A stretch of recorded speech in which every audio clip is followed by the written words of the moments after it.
الحمد لله نحمده ونستعينه ونستغفره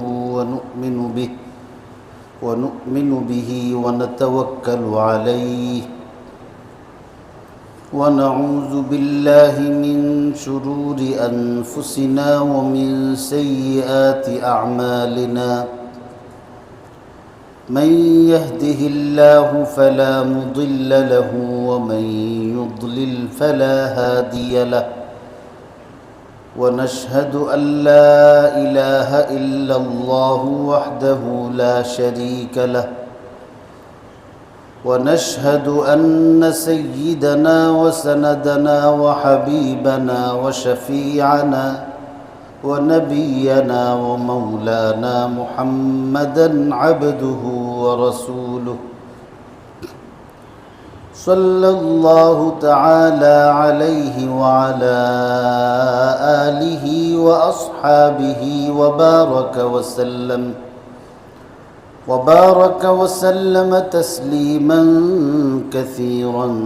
كثيرا أرسله الله تعالى إلى كافة للناس بالحق بشيرا ونذيرا وداعيا إلى الله بإذنه وسراجا منيرا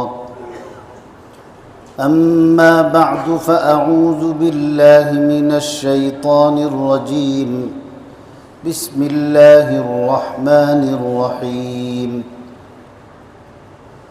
وأذن في الناس بالحج يأتوك رجالا وعلى كل ضامر يأتين من كل فج عميق صدق الله مولانا العظيم وصدق رسوله النبي الأمي الكريم ونحن على ذلك لمن الشاهدين والشاكرين والحمد لله رب العالمين मुअज़्ज़ज़ मुहतरम मुरब्बियान किराम मुसल्लियान इज़ाम दीन दरदी मुसलमान भाइरा আল্লাহ পাক রব্বুল আলামিন মেহেরবানি করে আল্লাহর ঘর মসজিদে জুমার নামাজ আদায় করার জন্যে আমাকে আপনাকে উপস্থিত হওয়ার যে তৌফিক দিয়েছেন, নিঃসন্দেহে আমার উপর আপনার উপর এটি আল্লাহ তাআলার পক্ষ থেকে বিরাট বড় অনুগ্রহ, অনেক বড় মেহেরবানি এবং দয়া। সকলেই আল্লাহ তাআলার এই অনুগ্রহ এবং দয়ার শুকরিয়া আদায় করে মহাব্বতের সঙ্গে বলি আলহামদুলিল্লাহ। হজ সম্পর্কে আলোচনা চলতেছে। আপনাদের খিদমতে পেশ করা হয়েছে যে হজ্জের বাহ্যিক একটা রূপ আছে, আধ্যাত্মিক আর একটা রূপ আছে। আমরা হজ্জের আধ্যাত্মিক বিষয়গুলি নিয়ে আলোচনা করতেছিলাম।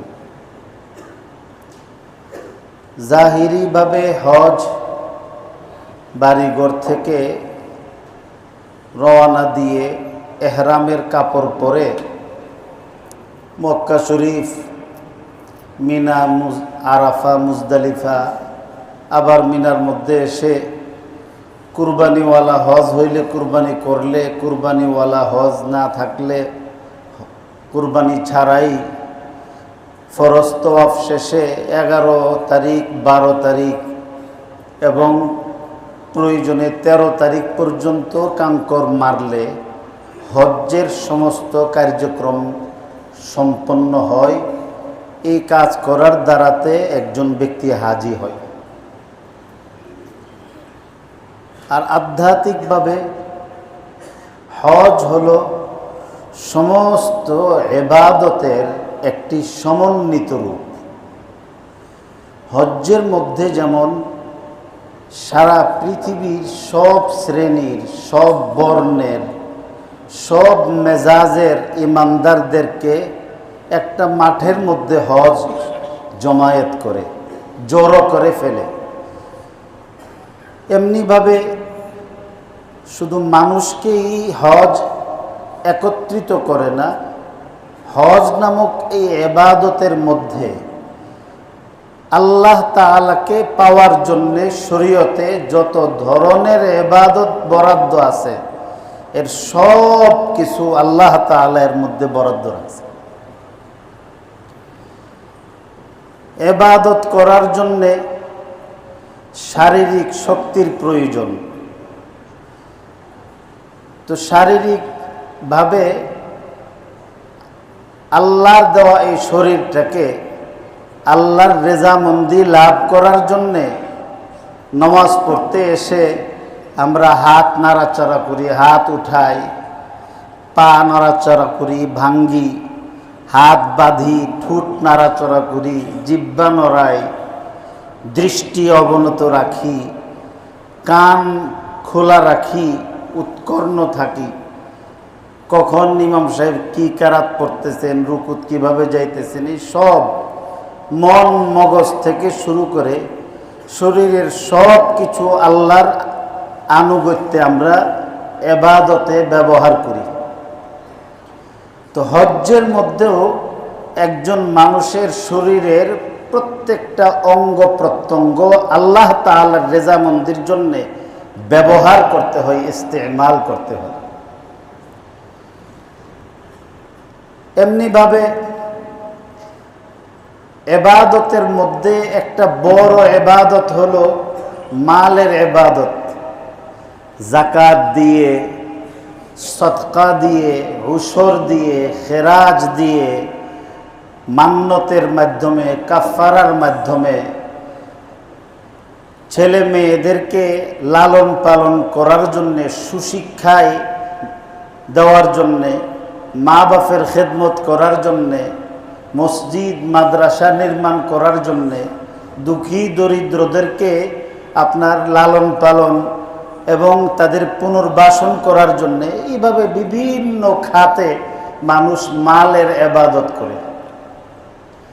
হজ এমন এক ইবাদত যে ইবাদতের মধ্যে শুধু মাল ব্যবহারই হয় না, মালের মধ্যে যারা বড় মালদার তাদেরই হজ করতে হবে।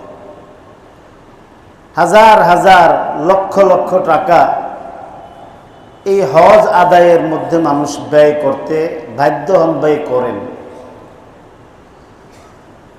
দাওয়াত ও তাবলীগের মধ্যে যে বলা হয় আল্লাহর রাস্তায় এসে 1 টাকা যদি কোনো ব্যক্তি খরচ করে, আল্লাহর রাস্তায় এসে কোনো ব্যক্তি 1 টাকা খরচ করলে 7 লক্ষ টাকা থেকে শুরু করে 49 কোটি টাকা আল্লাহর রাস্তায় দান করার সওয়াব পাওয়া যায়। এই যে দাওয়াত ও তাবলীগের মুরব্বিয়ানে কেরাম যে বলতেছেন যে আল্লাহর রাস্তায়, আল্লাহর রাস্তার আরবি হলো ফি সাবিলিল্লাহ। এই সাবিলুল্লাহের 3টা মেসদাক, সরাসরি সরাসরি 3টা মেসদাক হলো সাবিলুল্লাহ। সর্বপ্রথম হলো আল্লাহর রাস্তায় জিহাদ করা। যে ব্যক্তি আল্লাহর রাস্তায় জিহাদ করবে, ইয়া আইয়ুহাল্লাযীনা আমানু হাল আদুল্লুকুম আলা তিজারাহ তুনজিকুম মিন আযাবিন আলীম তু'মিনুনা বিল্লাহি ওয়া রাসূলিহি ওয়া তুজাহিদুনা ফি সাবিলিল্লাহি বিআমওয়ালিকুম ওয়া আনফুসিকুম যালিকুম খায়রুল লাকুম ইন কুনতুম তা'লামুন। তো আল্লাহর রাস্তা বলতে সর্বপ্রথম জিহাদকে বোঝানো হয়েছে। জিহাদের মধ্যে গিয়ে যদি কোনো ব্যক্তি 1 টাকা খরচ করে, আল্লাহ নিয়ত অনুসারে, ইখলাস অনুসারে 7 লক্ষ থেকে শুরু করে 49 কোটি না শুধু, বরং 49 কোটিরে 49 দিয়ে পূরণ দিলে যা হবে বা তার চেয়েও বেশি আল্লাহ তাআলা সওয়াব দান করবেন। কিন্তু মিনিমাম 7 লক্ষ টাকার সওয়াব পাইবে। পরীক্ষার একটা 5 নম্বর থাকে না, ঠিক এভাবে কমপক্ষে 7 লক্ষ থেকে শুরু হবে এটা। আর 49 এটার একটা হিসাব বের করেছেন শেখুল হাদিস আল্লামা জাকারিয়া রহমতুল্লাহ আলাইহি ফাজাইলে আমালের মধ্যে এই অঙ্কের হিসাবও বলছেন। কিন্তু এটা মাহদুদ না, এর মধ্যেই সীমাবদ্ধ না। আল্লাহ তাআলা পরে একটা মূলনীতি বলছেন, ওয়াল্লাহু ইউদাইফু লিমান ইয়াশা। আল্লাহ ইচ্ছা করলে যারে খুশি, আল্লাহর যেমন দয়ার কোনো সীমা নাই, আল্লাহর দানেরও কোনো সীমা নাই। আল্লাহ ইচ্ছা করলে যাকে খুশি তার চেয়ে বেহিসাব আল্লাহ তাআলা পুরস্কার দেবেন। 2 নম্বর হলো হজ। যারা আল্লাহর সন্তুষ্টি বিধানের জন্য হজ্জে যাবেন, তার একটা টাকা খরচ করলে আল্লাহ তাআলা কমপক্ষে 7 লক্ষ থেকে 49 কোটি, 49 কোটিরে 49 দিয়ে পূরণ দিলে যা হইব, ওইটারে আবার পূরণ দিলে যা হইব, বেহিসাব আল্লাহ তাআলা সওয়াব হাজী সাহেবের আমলনামায় দান করে। 3 নম্বর হলো ইলমে দ্বীন শিক্ষা করা। মান খারাজা মিন বাইতিহি লিতালাবিল ইলমি ফাহুয়া ফি সাবিলিল্লাহ হাত্তা ইয়ারজিআ ইলা আহলিহি। যে ব্যক্তি ইলমে দ্বীন শিক্ষা করার জন্যে নিজের ঘর থেকে বের হবে, তো সেই ব্যক্তি ঘর থেকে বের হওয়া মাত্রই সে ফি সাবিলিল্লাহ বা আল্লাহর রাস্তায় বের হয়েছে বলে গণ্য হবে। এবং এই রাস্তার মধ্যে এসে যদি সে একটা টাকা নিজের জন্য খরচ করে, তাহলে 7 লক্ষ থেকে 49 কোটি টাকা, বরং তার চেয়েও বেশি আল্লাহ তাআলা তার আমলনামায় সওয়াব দান করবেন। এই জন্যে ইলমে দ্বীন শিক্ষা করার এই যে 3টা ধারা, দাওয়াত ও তাবলীগের 6 নম্বরের একটা হলো ইলম ও জিকির। ইলম ও জিকির, ইলমের মধ্যে আবার 2 ভাগ করছেন, ফাজাইলে ইলম আর একটা হলো মাসাইলে ইলম। তো আমভাবে যেহেতু এটা শর্ট কোর্সের মাদ্রাসা দাওয়াত ও তাবলীগ, এই শর্ট কোর্সের মাদ্রাসা হওয়ার কারণে মাসাইলে ইলম বর্ণনা করে না, ফাজাইলে ইলম বর্ণনা করে। দাওয়াত ও তাবলীগের মধ্যে এসেও লোকজন সূরা কেরাত শিক্ষা করে, নমাজ শিক্ষা করে, দ্বীন শিক্ষা করে, আমল শিক্ষা করে, আখলাক শিক্ষা করে, বদ আখলাক কিভাবে ছাড়তে হয় এর প্রশিক্ষণ নেয়। এই জন্যে দাওয়াত ও তাবলীগ যেটা, এটা সূরত হইল দাওয়াত ও তাবলীগের, কিন্তু এটাও একটা তালিমি, একটা শর্ট কোর্সের ভ্রাম্যমান মাদ্রাসা, চলতি ফিরতি মাদ্রাসা। এটা চলমান একটা মাদ্রাসা। এই জন্যে দাওয়াত ও তাবলীগে আসলে সওয়াব পাওয়া যায়। আমাদের বুজুর্গানে দ্বীন এই জন্যই বলছেন, যখন কোনো ব্যক্তি জুমার নামাজ আদায় করার জন্যে ঘর থেকে বের হন, আর নিয়ত যদি করেন যে জুমার নামাজের আগে তো দ্বীনের কিছু আলোচনা করবে, আমি দ্বীনের আলোচনা শিখব, যদি এই নিয়তটা যদি করে, বলছেন যে বিনা পয়সার কিছু ইবাদত, খালি নিয়ত, আপনি নিয়ত না করলেও কিন্তু আপনার মসজিদে আসা হইতেছে। খালি আপনি যে এই নিয়ত করলেন যে আমি একটু আগে আসব, দ্বীন শিখব, দ্বীন শিখবার জন্য আপনি প্রস্তুতি নিয়ে জুমার নামাজ পড়ার জন্য ঘর থেকে যখন বের হবেন, আপনার কদম ঘর থেকে বের হওয়ার পরে প্রথম কদম রেখে দ্বিতীয় কদম উঠাইবার আগে আগে আল্লাহ তাআলা আপনার পিছনে সব গুনাহ মাফ করে দিবেন।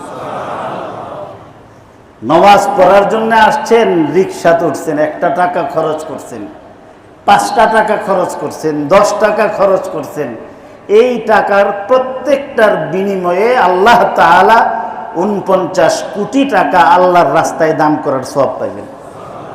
খালি নিয়ত।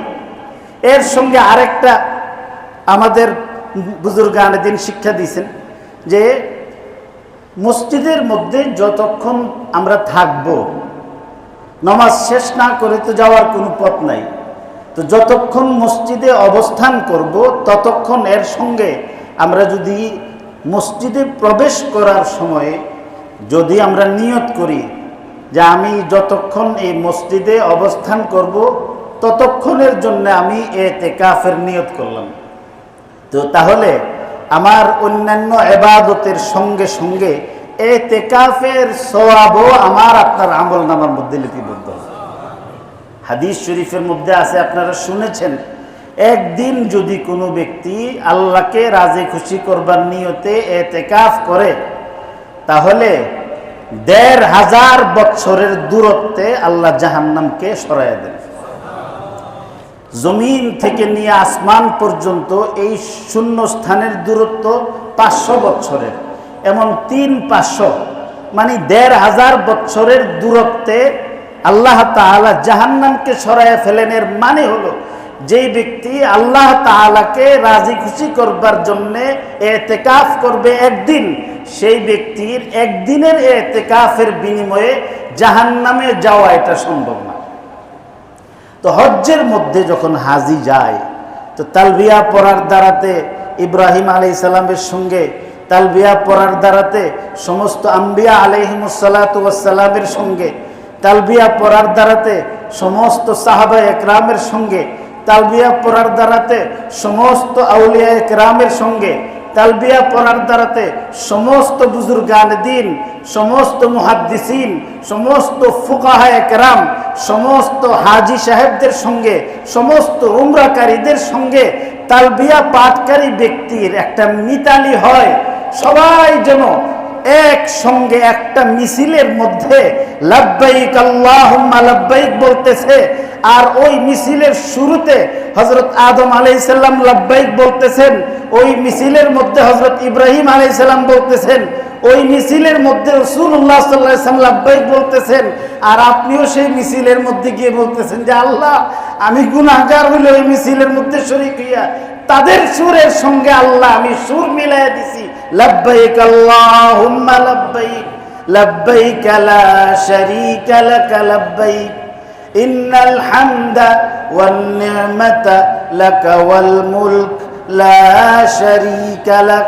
এই ধ্যানের দ্বারাতে হাজি যখন হাঁটে, সত্যিকারের হজ যে ব্যক্তি করে সে হাঁটে, মানুষে দেখে যে সে হাঁটতেছে, তার পা চলতেছে, মানুষে দেখে যে তার ঠোঁট নড়তেছে, আসলে মানুষের এই দৃষ্টির আড়ালে সে কিন্তু আধ্যাত্মিক জগতে এক মহারথীদের সঙ্গে, মহামানবদের মিছিলের মধ্যে সে হাঁটতেছে। পৃথিবীর কেউ দেখে না, পৃথিবীর কেউ দেখে না। এটা এমন এক মজলিস, লা ইয়াশকা জালিসুহুম, এই মজলিসে যারা শরীক হইয়া যায় আল্লাহ এদেরকে বঞ্চিত করেন না। এই মজলিসের মধ্যে একবার শরীক হইয়া গেলে এখান থেকে খালি হাত কেউ ফিরে আসে না, কারণ এটা হইল আল্লাহর দরবার। মানুষের দরবারের মধ্যে বড়া হাত লইয়া খালি হাতে গেলে মানুষ খুশি হয়, জামাই খুব ভালো, 2 হাতে বইরা নিয়ে আইছে, যাওয়ানোর সময় যা আছে সব থইয়া গেছে। আর যে জামাই আইসা শ্বশুর বাড়ির থেকে নিয়ে যাইতো চায়, ঘর জামাইকে ঘোটা দেয়। আল্লাহ পাক রব্বুল আলামিনের দরবার হলো কি, যে খালি হাত आओ दामन भर के जाओ, खाली हाथ आओ दामन भर के जाओ, इधर गहे माँ दरगहे ना उम्मीद नीस्त। हाथ खाल्ला हाथे आया कोई बाजे আল্লাহ আমার তো কিচ্ছু নাই, যে হাতটা তোমার কাছে পাচ্ছি এটাও তোমার দেওয়া।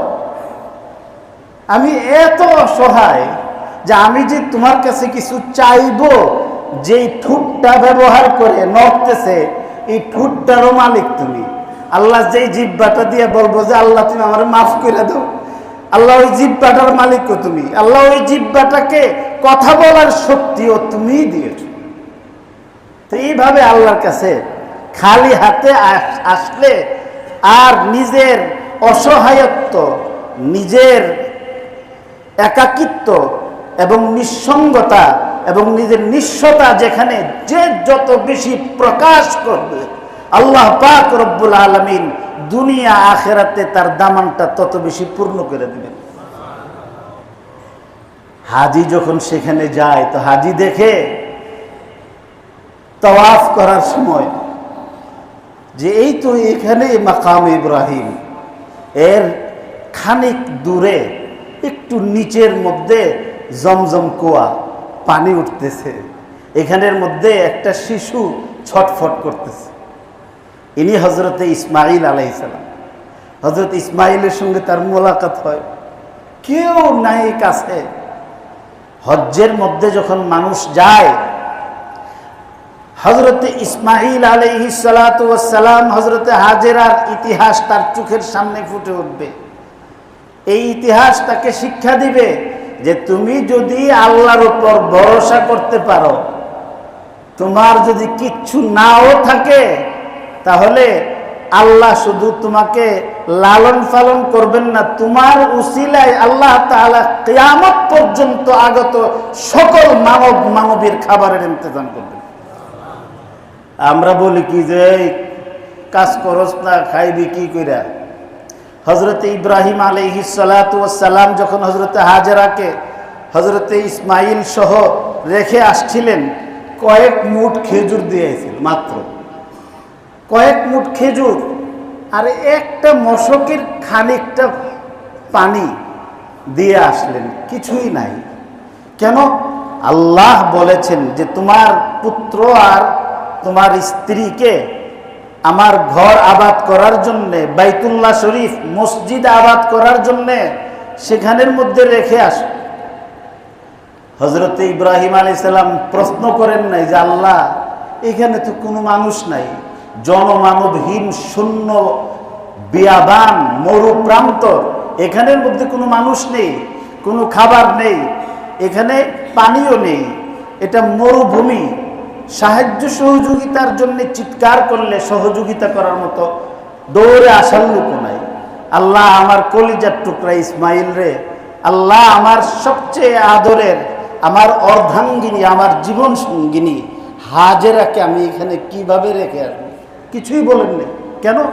আল্লাহ বলছেন, আল্লাহ বলছেন। আল্লাহর হুকুমের পরে আল্লাহ তাআলা কখনো আল্লাহর বান্দাদেরকে আল্লাহ তাআলা ক্ষতিগ্রস্ত করেন না, লাভের জন্যই বলছেন। তো হজরত হাজি যখন যায়, হজরতে ইব্রাহিম, হজরতে হাজেরা, হজরতে ইসমাইলের এই কাহিনী পড়ার দ্বারাতে আল্লাহর উপর যে ভরসা, এই আল্লাহ ভরসা তাওয়াক্কুলের চর্চা হয়। কিভাবে? হজরত হাজেরার অবস্থা দেখেন। হজরত হাজেরা জিজ্ঞাসা করছেন যে ইব্রাহিম, ইলা মান তারাকতানা ইয়া ইব্রাহিম, ইব্রাহিম কার কাছে রেখে যাচ্ছ? কেউ তো নেই এখানে। রাসূল হযরত ইব্রাহিম আলাইহিস সালাতু ওয়াস সালাম কোনো জবাব দেন নাই। জান্নাতুল মুআল্লার দিকে, যেটাকে মাদা বলে, ওইদিকে রওনা দিয়েছেন। ওনার দিলের মধ্যে কি পাহাড়, কি ঘূর্ণিঝড় বইতেছিল আল্লাহ জানে। হজরতে হাজেরা যখন ডাক দিলেন, হজরত ইব্রাহিম উনি সামনে অগ্রসর হচ্ছেন, আর হজরতে হাজেরা হজরত ইসমাইলকে, দুধের বাচ্চাকে নিয়ে পেছনে পেছনে ছুটতেছেন আর বলতেছেন, ইলা মান তারাকতানা ইয়া ইব্রাহিম, ইলা মান তারাকতানা ইয়া ইব্রাহিম। এটা বলার পরেই যখন হজরত ইব্রাহিম বাকরুদ্ধ, কারণ তিনি জানেন যে আল্লাহ আমার ছেলে মেয়েকে হেফাজত করবেন। কোনো কিছু না থাকলেও আল্লাহ তাআলা হেফাজত করার জন্য কোনো আসবাবের প্রয়োজন পড়ে না, কোনো আসবাবের দরকার নাই। যেহেতু তিনি একজন পয়গম্বরের মা, পয়গম্বরের স্ত্রী, সাথে সাথেই তার দিলের মধ্যে ইলহাম হয়েছে, তিনি বুঝতে পারছেন যে ইব্রাহিম তো নিষ্ঠুর নির্দয় কোনো ব্যক্তি না। তিনি নিশ্চয়ই আল্লাহর নির্দেশে কাজ করতেছেন। সাথে সাথেই তিনি প্রশ্ন করছেন, আল্লাহু আমারাকা ইয়া ইব্রাহিম, ইব্রাহিম আমার তোমার সৃষ্টিকর্তা আল্লাহ তাআলা কি এইভাবে কোনো কিছু না দিয়ে দুধের বাচ্চাকে আর একটা অবলা নারীকে জনমানবহীন এই শূন্য প্রান্তরে রেখে যাওয়ার নির্দেশ দিয়েছেন? এই কথা বলার সাথে সাথে হযরতে ইব্রাহিম আলাইহিস সালাম কিছু বলতে পারতেছিলেন না, শুধু মাথা ঝুঁকিয়েছিলেন। এই মাথা ঝুঁকানোর সাথে সাথেই হযরতে হাজেরা বললেন আল্লাহর উপর ভরসা। তিনি বলেন, ইযাল্লাই ইউদাইয়ানা রাব্বুনা, ইব্রাহিম আল্লাহ যদি তোমাকে আমাদেরকে এখানে রেখে যাওয়ার নির্দেশ দিয়ে থাকেন, তাহলে একজন সতী স্ত্রী হিসাবে আপনাকে নিশ্চিন্ত রাখা, ভাবনামুক্ত রাখা আমার কর্তব্য। আপনি চিন্তা করবেন না, আমি বিশ্বাস করি আমার আল্লাহ আমাকে আর আমার এই দুধের সন্তানকে এখানে ধ্বংস করে দিবেন না। এখানের মধ্যে শিক্ষা যে একজন সতী নারী যখন তার স্বামী বাহিরে যায়, তখন তার স্বামীর যেন পিছু টান না থাকে, সে যেন নিশ্চিন্তে বাহিরে কাজ করতে পারে, এই সান্ত্বনা দেওয়াটাও একজন সতী নারীর কর্তব্য, নারীর উপর স্বামীর অধিকার। আর আমরা দেশের বেটিয়ে কি করে, জামাই যখন বিদেশ দেয় তো গেল দুধের বাচ্চাটারে আরো কান্দাইতে কান্দাইতে এরপরে হে এমনি কান্দাছে বিদেশ দেব, এরপরে আবার আরো কান্দাইছে কিনলে কি আবার নানি এসে খাই দিব, মায়ে শিখাই দিব, কান্দাইস চোখের পানি যদি পরে বিদেশ গিয়া বলতো না। এরপরে আবার এটার সাথে সাথে আইতে আইতে এয়ারপোর্ট পর্যন্ত আইন না আবার যাবালা এখানে কান্দা, এরপরে আবার ভিতরে যাওয়ার পরে আবার সেখানের মধ্যে। এটা একজন সতী নারীর আদর্শ শিক্ষা না এটা। এই জন্যে, কারণ সে এই যে তার অশ্রু মাখা চক্ষু আর মুখ দেখে যখন যাবে, সেখানে গিয়ে এই লোকটা শান্তিতে কাজ করতে পারে না। তো যাই হোক, এই হজ্জের মধ্যে হজরতে হাজেরার এবং হজরতে ইব্রাহিম আলাইহিস সালামের এই ইতিহাসের দ্বারাতে আল্লাহর উপর তাওয়াক্কুলের এই একটা যে চিত্র আধ্যাত্মিকভাবে হাজির সামনে তখন ফুটে ওঠে।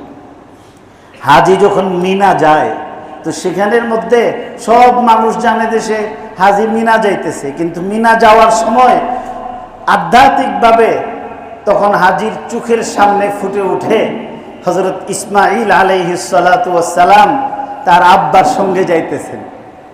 তার আব্বার সঙ্গে যাইতেছেন হযরত ইব্রাহিম আলাইহিস সালাতু ওয়াস সালাম হযরত ইসমাঈল আলাইহিস সালাতু ওয়াস সালামকে বলতেছেন, ইয়া বুনাইয়া ইন্নী আরা ফিল মানাম আন্নী আযবাহুকা ফানজুর মাযা তারা। قال يا أبت افعل ما تؤمر ستجدني إن شاء الله من الصابرين فلما أسلما وتله للجبين وناديناه أن يا إبراهيم قد صدقت الرؤيا إنا كذلك نجزي المحسنين। হযরত ইব্রাহিম আলাইহিস সালাম ওনার ছেলেকে নিয়ে যাইতেছে। কেন? ইব্রাহিম আলাইহিস সালাম স্বপ্নে দেখছেন আল্লাহ তাআলা তাকে তার সন্তান ইসমাইলকে জবাই করার নির্দেশ দিতেছে। আগের ঘটনা আপনারা জানেন। তো হযরত ইব্রাহিম আলাইহিস সালাতু ওয়াস সালামের সঙ্গে হযরত ইসমাইলকে নিয়ে আগে পরামর্শ করছেন। বাবা পুত্রকে বলতেছে যে, বাবা আমি তো স্বপ্নে দেখেছি তোমাকে জবাই করতেছি। একজন পয়গম্বরের স্বপ্ন ওহী হইয়া থাকে, কাজে এটা শুধু স্বপ্নই না, আল্লাহর নির্দেশ। এই ব্যাপারে তোমার মন্তব্য কি, তুমি কি বলো? হযরত ইসমাঈল আলাইহিস সালাতু ওয়াস সালাম সাথে সাথে বললেন, আন্নী আযবাহুকা ফানজুর মাযা তারা। ক্বালা ইয়া আবাতি ইফআল মা তু'মার ইয়া আবাতি ইফআল মা তুমার সাতাজিদুনি ইনশাআল্লাহু মিনাস সাবিরিন। যে আব্বা, আল্লাহ আপনাকে যে কাজটা করার হুকুম দিয়েছেন, আপনি আমার দিকে লক্ষ্য না করে, কারোর পরোয়া না করে আল্লাহর হুকুম আপনি পালন করেন। প্রাণ বিসর্জন দেওয়া অনেক কষ্টের, এই জন্যে আপনি ঘাবড়ায়েন না যে আল্লাহর সেই নির্দেশ পালন করতে গেলে আমি আপনাকে আবার সহযোগিতা না করি কিনা। সাতাজিদুনি ইনশাআল্লাহু মিনাস সাবিরিন। আল্লাহর এই হুকুম বাস্তবায়ন করার জন্যে যত বড় ধৈর্যের পরীক্ষায় দিতে হয়, আপনি আপনার সন্তান ইসমাঈলকে ধৈর্যশীলদের অন্তর্ভুক্ত পাবেন।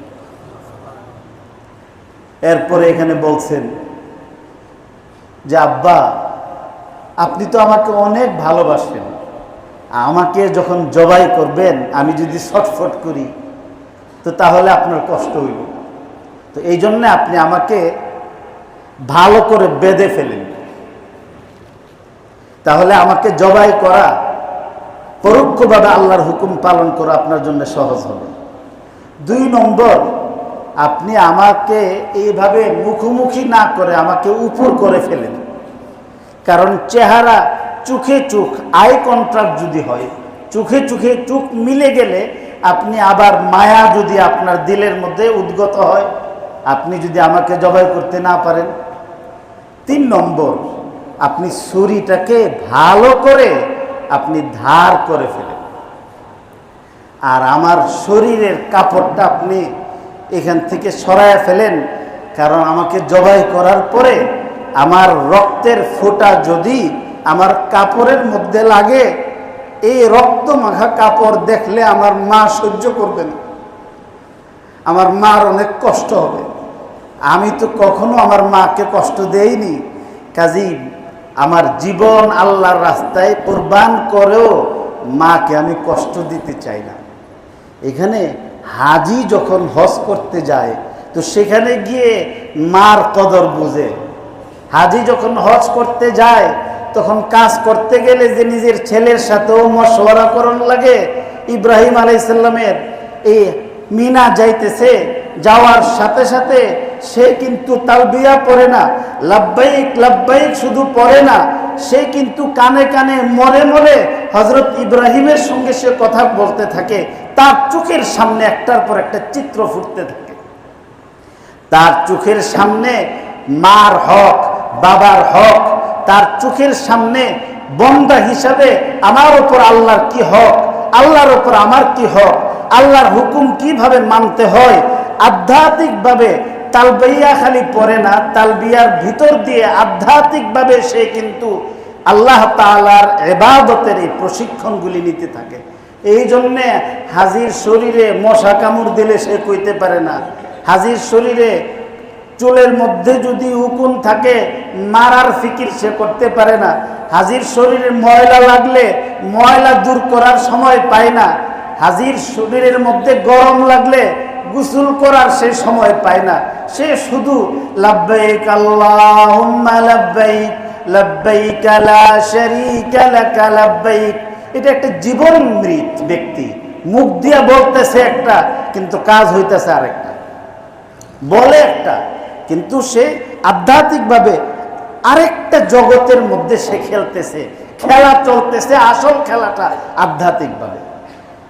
এইভাবে যখন সামনে যায় তো তখন তার চোখের সামনে ফুটে উঠবে যে হযরতে ইব্রাহিম আলাইহিস সালাতু ওয়াস সালাম যখন এইভাবে হযরত ইসমাইলকে জবাই করার জন্য উদ্যত হইছেন, আসমান থেকে সমস্ত ফেরেশতারা তাকিয়ে আছে, ছুরি ধার হইছে। হযরত ইব্রাহিম আলাইহিস সালামকে বলছেন হযরত ইসমাইল আলাইহিস সালাম, যা আপনার চোখটাও বাঁধা ফেলেন, যদি আবার দেখেই ফেলেন।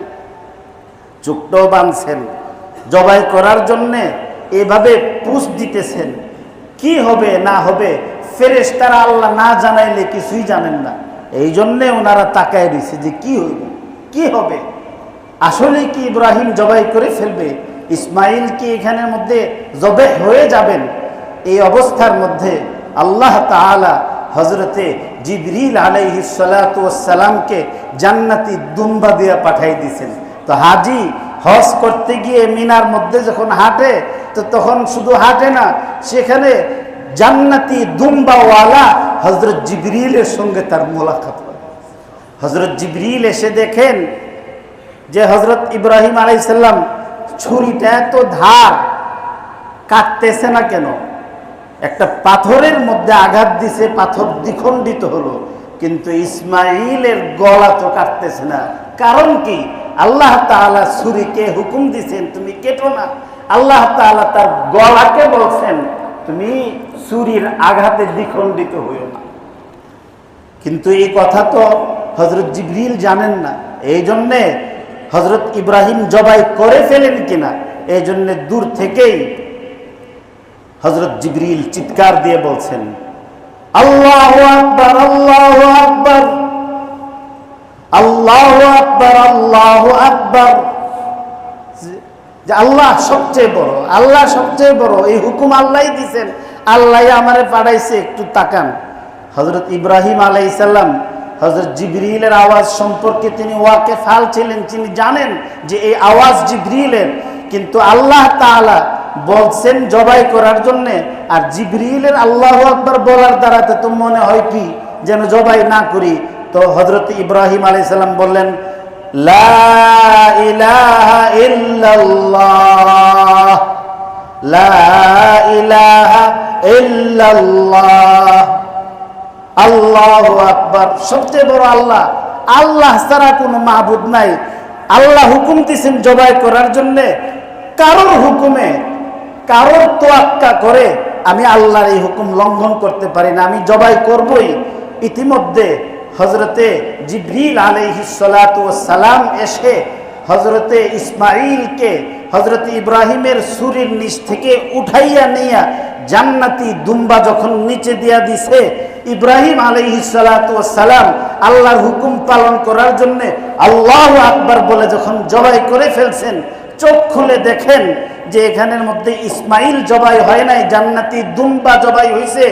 আর জবাই থেকে নিষ্কৃতি পেয়ে আল্লাহ তাআলার পুরস্কার পাইয়া হযরতে ইসমাইল আলাইহিস সালাম আবার আল্লাহর শুকরিয়া আদায় করে বলেন যে আল্লাহু আকবার ওয়ালিল্লাহিল হামদ। আল্লাহ তাআলার কাছে এটা এত পছন্দ হয়েছে, এই জন্যে জিলহজ মাসের 9 তারিখ ফজরের নামাজের পর থেকে নিয়ে 13 তারিখ আসরের নামাজ পর্যন্ত সারা পৃথিবীর মুসলমানদেরকে হজ করুক হজ না করুক, কুরবানি দেখ আর না দেখ, সকল মুসলমানদের জন্য আল্লাহ তাআলার কাছে এই গীত, আল্লাহর কাছে এই দোয়াটা এত পছন্দ হয়েছে, সকলের জন্য আল্লাহ ওয়াজিব করে দিয়েছে। হাজি যখন সেখানে যায়, তো যাওয়ার পরে এই সব চিত্র তার চোখের সামনে ফুটে ওঠে।